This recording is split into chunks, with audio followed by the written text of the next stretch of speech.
Vania, let me start with you. The vote split, a bit of a surprise then, I guess.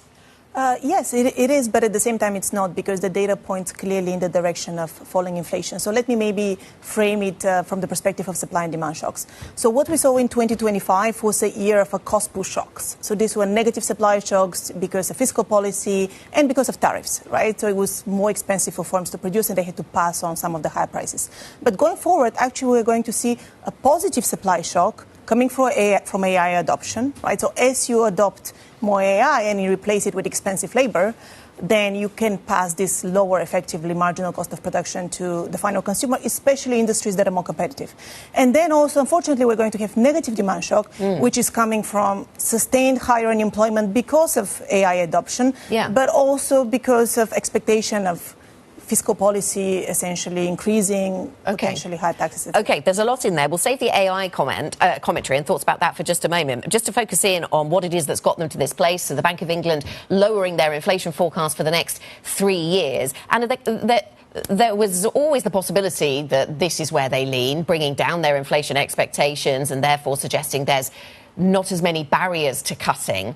But there was a slightly more positive growth story that could have been told out of the data. I mean, PMI construction below 50, but increasing. GDP for November came in above estimates. The PMI composite at a 21-month high. So if you were looking for reasons to be a bit more cheerful with the budget now in the rearview mirror, you could have found them, maybe? Definitely. And I would say that more than the vote split, I think what surprised me more, I mean, I haven't fully digested, all the minutes, but what surprised me more was a bit the shift in the tone of the BOE. Because so far its line had been that, the economy was weakening, risks to the inflation outlook were broadly balanced, but as long as the jobs market wasn't cooling sort of in an abrupt way, they would want to proceed cautiously. The data that we had since December, since the BOE last met, actually showed still an ordering cooling in the labour market and actually inflation sticky. So it's quite, I think, surprising for me personally that they just shift. And if you read Bailey's individual paragraph and others, you just see a more broader concern about the weakness of the economy. I think what they're concerned about is that the jobs market doesn't stop loosening. They're concerned that the savings rate remains high for longer.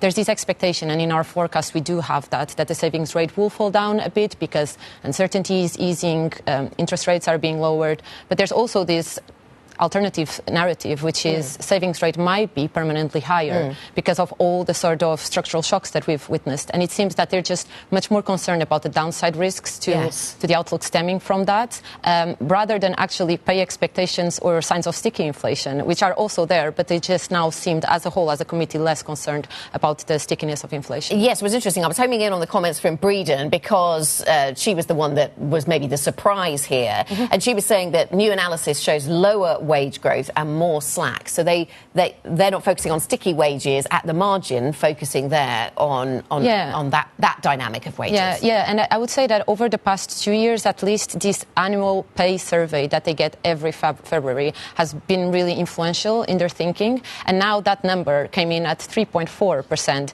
It's slightly less. They were expecting 3.5%. But if you think, it's not that big of a surprise, and it's still not targets consistent that number of wage growth if it comes to crystallize.